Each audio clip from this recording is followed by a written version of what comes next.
О самых заметных событиях среды, 12 июля, вы узнаете из материалов наших корреспондентов. В студии Сергей Михедов. Здравствуйте. Коротко о темах дня. Премия главы за 100 баллов 100 тысяч рублей. 100-бальники по ЕГЭ и их учителя получили по 100 тысяч за лучшие результаты на экзамене. За чистый воздух нужно бороться, однако эта работа не должна вестись в одиночку. Расскажем, какие мероприятия проводят в Якутске и чем дышат жители и гости столицы. Сложной остается лесопожарная обстановка в республике. Сколько гектаров горят в Нерюнгринском районе и как идет борьба с огнем. Обновленному городскому пространству «Быть» в Ленске идет реконструкция одной из центральных улиц бульвара Аюнского. Каких изменений ждать?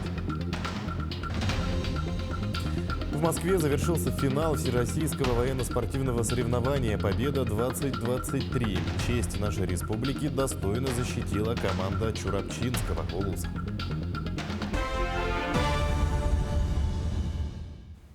Госдума приняла базовый закон, закрепляющий правовые нормы введения в России цифрового рубля, третьей формы национальной валюты. Банк России планирует выпускать цифровой рубль в дополнение к уже существующим наличным и безналичным средствам. Операции на платформе цифрового рубля будут проходить по правилам, которые утвердит Совет директоров Центробанка. Также он определит тарифы на операции с третьей формой валюты и сроки, в которые банки должны будут обеспечить клиентам возможность проведения таких операций. Планируется, что для граждан переводы и платежи в цифровых рублях будут бесплатными. Назначен новый генеральный директор компании «Саха-Энерго». Им стал Петр Кондратьев, ранее занимавший должность первого заместителя генерального директора, главного инженера предприятия.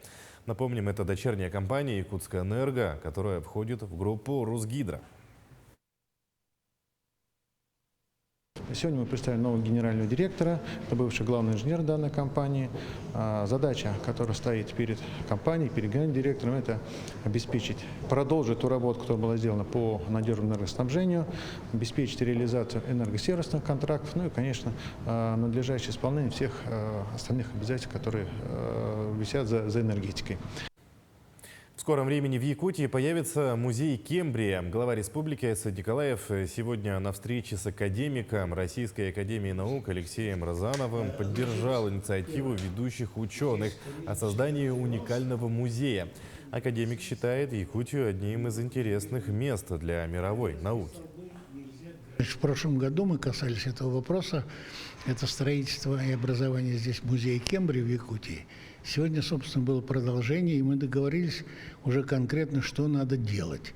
Ну, на нашем пути будет много всяких сложностей, это естественно, но это все преодолимо. Но музей будет отличаться от обычных музеев тем, что это не только для того, чтобы приходили люди и развлекались, а для того, чтобы со всего мира люди могли ездить сюда, работать в том числе.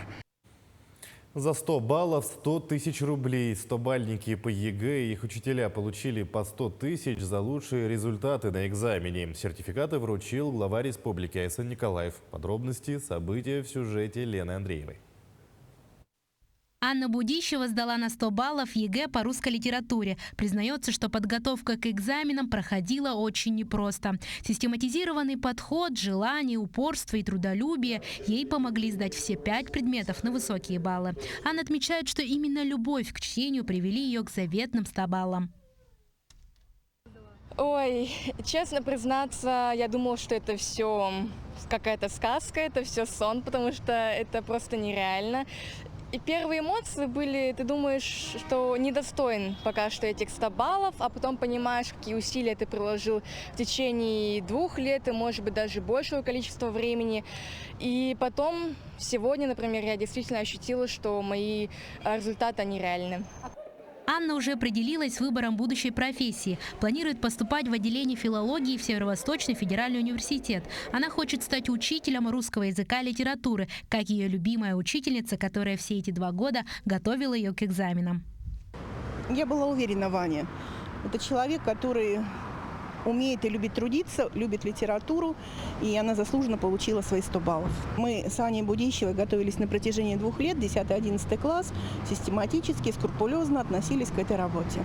Еще в прошлом году 100-бальникам по ЕГЭ и их учителям учредили выплату в размере 100 тысяч рублей. И с этого года эта выплата будет выдаваться ежегодно. В этом году единый государственный экзамен на 100 баллов в Якутии сдали 24 выпускника по 5 предметам. Из них 3 получили наивысший балл дважды. Рекорд по максимальным результатам достигнут по русскому языку – 12 100-бальников. Также расширились география высших достижений по ЕГЭ. Максимальные результаты показали выпускники из Якутска, Жатая и 8 муниципальных районов. Лена Андреева, Артем Неустроев, Якутск.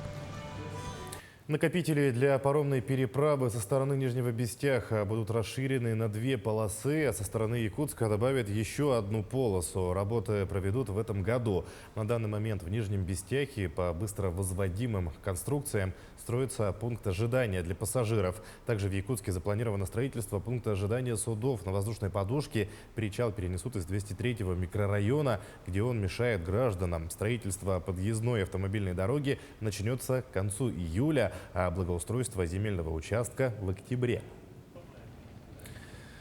Современные исследования говорят, что причиной 16% всех смертей от хронических инфекционных заболеваний является загрязнение воздуха, которое в целом уже выделили как одну из основных причин сокращения продолжительности жизни в мире. За чистый воздух нужно бороться, однако эта работа не должна вестись в одиночку. О том, какие мероприятия проводят в городе и чем дышат жители и гости Якутска, в материале Надежды Саханской. В Якутске выявили ухудшение качества воздуха. Всего с мая проведено 546 исследований на химические соединения, а также на взвешенные вещества. Значения проверок превышают предельно допустимую концентрацию в 3 раза. Излишнее количество вредных веществ установлено в 6 точках города из-за образования пыли. Установили превышение предельно допустимой концентрации загрязняющих веществ в 6 точках. Это по улице Автодорожная, район ДСК. Улица Аюнского, район автовокзала, Лермонтова, район Ростелекома, это 98-й дом, по Покровскому тракту, 5-й километр. И по улице Хабарова, это часовня Георгия Победоносца. Впрочем, об этом говорят не только подтвержденные исследования. Мнения жителей и гостей города разделились по этому поводу. Хотелось бы, чтобы часто поливали дороги, очень редко поливают. Машин много, пыли очень много. Невозможно открыть форточку. И вот недавно сильный ветер был, у меня было открытое окно в комнате, у меня все в песке было. Мне кажется, пыль достаточно сильно мешает нашему городу, вообще, в принципе, комфортному проживанию, потому что, допустим, даже гулять, ходить как-то свободно по городу не получается из-за того, что много очень пыли. Считаю, что у нас город очень грязный, но в последнее время стало почище, потому что я первый раз тут приехала, я сама из Мирницкого района, сравнила с городом Мирным и с Якутском. Вообще мне было это. А сейчас уже начинает улучшаться. Есть недостатки? Ну, к лучшему все, это изменяется к лучшему. Одна из основных причин загрязнения воздуха в Якутске – пыль. Мелкие частицы вперемешку с песком скапливаются у дорог на прибордюрной части. На улице Ларионова, расположенной в 203-м микрорайоне Якутска, проводится уборка прибордюрных территорий. Здесь скапливается песок, который тянется от городского пляжа. Если не начать уборочные работы здесь, то песок растянется по всему городу. И, как следствие, пылью будут дышать жители и гости столицы республики. Якутдорстрой работает не только со специалистами, но также привлекает и студентов на летний период уборки. Прибордюрная часть, тротуары чистим лопатой и щетками. Загружаем в бобкэт и в КАМАЗ. Конечно, помимо уборки пыли проводится и ежедневная поливочная работа. Специалисты трудятся в дневное и ночное время. Полив дорог именно, не то что саженцев, а именно полив дорог грунтовых, которые пыльные, это такие как Космонавтов, Пионерская, 50 лет Советской армии, Залог, там, вот, Крупская, не Крупская. Для того, чтобы в воздухе не было никаких примесей и жители и гости столицы республики могли дышать полной грудью, нужны зеленые насаждения. К несчастью, в Якутске есть только тальник и в очень огромном количестве. Есть же у нас заболоченные же места, там, где застаивается вода, они там высасывают воду, тоже полезно. А с одной стороны, да, агрессивная корневая система, да, они не дадут никому вырасти. Если раньше выделяли 4 основные причины сокращения продолжительности жизни – алкоголь, табак, малоподвижный образ жизни и неправильное питание, то не так давно этот список пополнился еще одним параметром. Городская пыль, она влияет на заболевания органов дыхания напрямую, обострение бронхиальной астмы, хронического бронхита, обла, и так далее. Сердечно-сосудистых заболеваний тоже. Есть родители, которые начали отмечать это. Говорят, что в городе загазовано, пыли много там, да. Из-за этого их дети начинают чаще болеть. Однако специалисты отмечают, что есть несколько простых правил, которые помогут минимизировать влияние загрязненной атмосферы на свой организм. Необходимо использовать каждую возможность быть на природе, если стоит выбор остаться дома на диване или поехать за город. Также следует заниматься общей физической подготовкой и укреплением организма, правильно питаться, употребляя достаточное количество свежих овощей и фруктов, и соблюдать режим сна и отдыха без перегрузок. Надежда Саханская, Лилия Уваровская, Илья Сыромятников, Иван Сорокаумов, Якутск. Ежегодно с наступлением жаркой и сухой погоды практически на всей территории республики ухудшается лесопожарная обстановка. Нерингринский район не исключение. Там горит около 12 тысяч гектаров леса. Подробности в материале Ивана Лазаренко. Режим чрезвычайной ситуации межрегионального характера введен в лесах Якутии в связи с природными пожарами. На территории республики действуют свыше 160 пожаров, в том числе 25 на территории Нерингринского района. Преимущественно причиной всех наших лесных пожаров на сегодняшний день являются грозовые разряды. Сейчас у нас в районе действует очень крупный шторм грозовой, то есть он нас не покидает. Он у нас действует примерно с понедельника, то есть грозы ходят по нашему району, и они являются основными причинами возникновения лесных пожаров. Сильный порывистый ветер и грозы способствуют увеличению площади лесных пожаров. К ликвидации возгораний привлечены сотрудники Чульманского авиаотделения авиалесоохраны и мобилизованные добровольцы. Также для усиления в Нерингринский район прибыли бойцы из Бурятии и Читинской области. Я считаю, очень тяжелая пожароопасная обстановка. Пожары горят, сложный рельеф и, в общем, надо как-то справляться. Наши коллеги уже не первый раз бывают в командировке в Якутии, поэтому более подготовлены, уже знают все нюансы, потому что почва отличается, лес отличается, чем у нас. Знают уже нюансы и, в принципе, неплохо справляются. Обстановка на территории республики сохраняется сложная. Введение режима ЧС межрегионального уровня будет способствовать оперативному тушению пожаров и привлечению дополнительных сил и средств. Иван Лазаренко, Вадим Барашков, Нерингри. Обновленному городскому пространству «Быть» в Ленске вовсю идет реконструкция одной из центральных улиц бульвара Аюнского. Каких изменений ждать и что о проекте думают местные жители, узнаем в сюжете. Детские и спортивные площадки, велосипедная дорожка, смотровая на берегу реки – мечта? Нет, реальность. Проект по благоустройству улицы Аюнского с говорящим названием «Путь к реке» планируется завершить уже к концу этого года. Обновление бульвара стало возможным благодаря победе во всероссийском конкурсе лучших проектов «Малые города. Исторические поселения». На реализацию проекта отведено 120 миллионов рублей, 85 из которых выделено из федерального бюджета, остальные 35 – из районного. Работа ведется на всех участках объекта – улицы Аюнского и территории за водонасосной станцией. На улице Аюнского будут небольшие площадки, на которых будут установлены скамьи и игровое оборудование. А на площадке, которые находятся за водонасосной станцией, по просьбе участников общественных обсуждений появятся спортивные и площадки отдыха, которые предназначены уже для детей большего возраста, и для молодежи. Улица Аюнского, бывшая Алмазная, в домах, по которой жили ветераны алмазной промышленности, вдохновила авторов проекта на создание уникальных арт-объектов, таких как ворота Алмазного края, круглые площадки в виде якутского календаря и метафора алмазов, необычной композиции из светоотражающих пластин. Стоит отметить, что все арт-объекты изготавливаются местными мастерами. Очень рада, что благоустраивают, и будет еще лучше. Нам нравилось гулять по этой аллейке. А сейчас, после реконструкции, наверное, будет еще лучше. Будет куда с внуками приходить гулять. Думаю, что прекрасно. Это же центр, в принципе, города. Я считаю, что это правильно. Когда увидим, тогда поймем, что это очень красиво и здорово. Так хочется, чтобы и освещение было такое, как в больших городах. К реализации проекта подрядная организация приступила в мае. Уже завершен демонтаж тротуарной плитки и системы наружного освещения. Начинается второй этап работ – устройство велосипедных дорожек и площадок.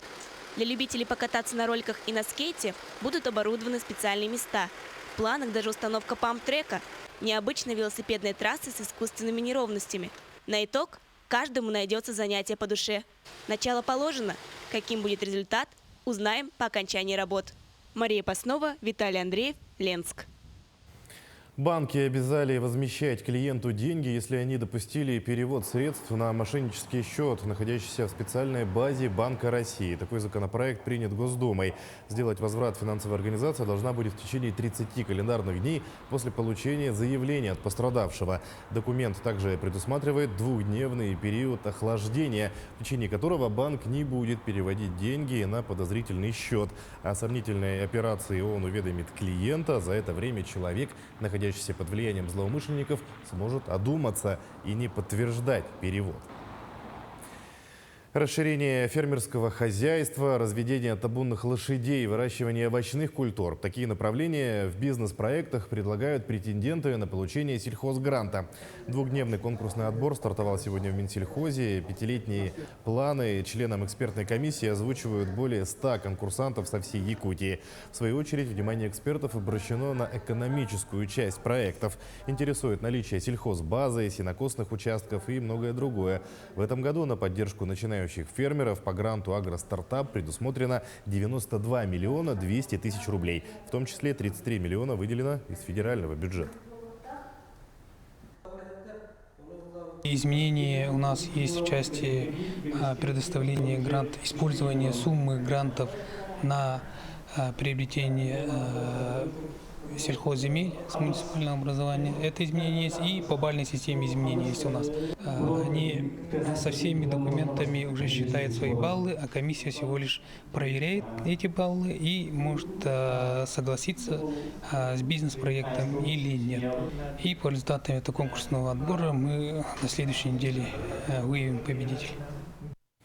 А студенты-геологи проведут 2 месяца на полевых работах с сотрудниками Вилюйской геолого-разведочной экспедиции. Подробности расскажут наши коллеги. Добрый день, меня зовут Сафронова Елена Андреевна. Я приехала из города Новосибирска в город Мирный, чтобы проходить практику в качестве техника-геодезиста. Это мое рабочее место, мой стол. Я работаю в отделе Вилюйской геолого-разведочной экспедиции. В этом году на производственную практику в ВГРЭ приехали 87 студентов с 3 по 5 курс. Из Москвы, Екатеринбурга, Миаса, Новосибирска, Санкт-Петербурга, Ростова-на-Дону, Иркутска, Владивостока и Якутска. Часть из них работает в обогатительном геологическом комплексе в Мирном. Другие студенты уехали на полевые работы в Айхал, Таймыр и Забайкальский край. Там они пробудут 2 месяца. Студентов ежегодно приглашают на практику в Вилюйскую геолого-разведочную экспедицию, чтобы оценить их профессиональную подготовку, потенциал и обучаемость. А после окончания вуза лучших из них пригласить на работу.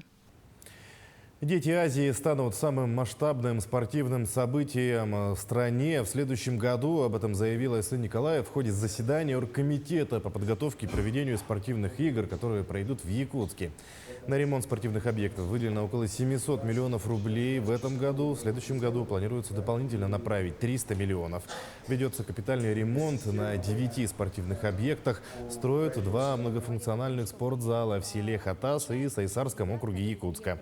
Кроме того, в Дахсуне возводят отвечающий мировым стандартам скалодром. Но в Москве завершился финал всероссийского военно-спортивного соревнования «Победа-2023». Честь нашей республики достойно защитила команда Чурапчинского улуса. Подробности в материале Надежды Посельской.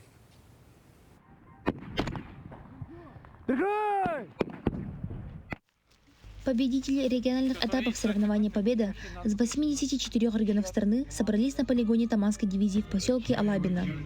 Военно и спортивно подготовленные ребята состязались между собой по 5 направлениям, которые включали полосу препятствий и знания истории. Чурапчинская команда отстояла честь нашей Якутии. Сперва прошли отбор по улусу, улусный этап, потом победили на республиканском этапе и вот перешли в финал на России. Сбор у нас прошел в самой школе имени Семена Андреевича Новгородова, средней школы. И ребята готовились целый месяц. В каждой команде по 10 детей. Из них 8 мальчиков и 2 девочки. Все они в течение долгого времени готовились, вырабатывали упражнения и дисциплину. И за всем этим, за качеством работы команды и их мотивации, стоит не только тренер, но и командир. Подготовка была сложная, местами трудная, но мы всегда все вовремя приходили на тренировки, вовремя занимались.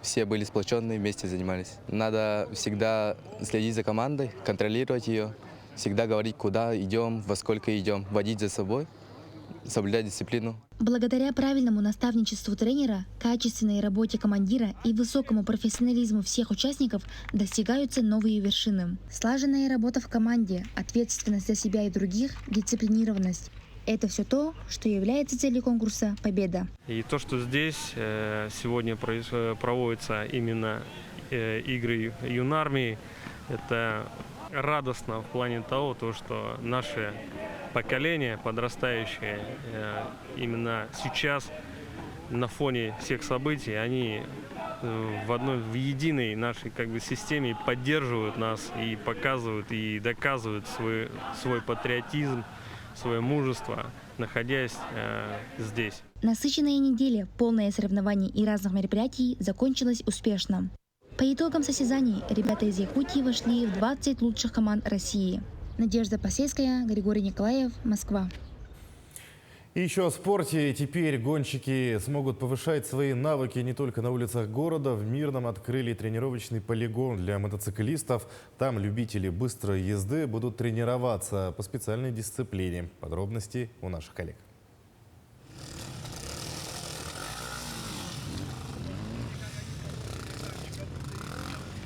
В Мирном открыли полигон для тренировок мотоциклистов по дисциплине эндуро. Это экстремальный внедорожный мотоспорт с ездой по специализированной трассе. Полигон строили сами участники мотоклуба «Эндуро-14», сотрудники «Алроса спецбурения», «Мангок» и «РНГ». Дополнительно «Алроса» выделила почти 300 тысяч рублей на оборудование для проведения соревнований. Классные ребята «Эндуро-14», они не просто увлеченные, они еще, естественно, участвуют в разных уровнях получения помощи финансовой. В этом году они получили от территории Алроса часть средств для осуществления своих мероприятий. И социальный отдел администрации города поддерживает их. Новый полигон – это закольцованная трасса протяженностью 400 метров с различными препятствиями – бревнами, камнями, досками и многим другим. Здесь мотоциклисты смогут повышать свои навыки. Бывают и гораздо больше и сложнее препятствия, но мы постарались сделать препятствия, чтобы были проезжаемые и по сложной траектории, и по более простой, чтобы были доступны разного уровня наездников. Уже в начале сентября на полигоне пройдет чемпионат Мирнинского района по эндуро. Таким наши корреспонденты увидели уходящий день. Всего доброго и до свидания.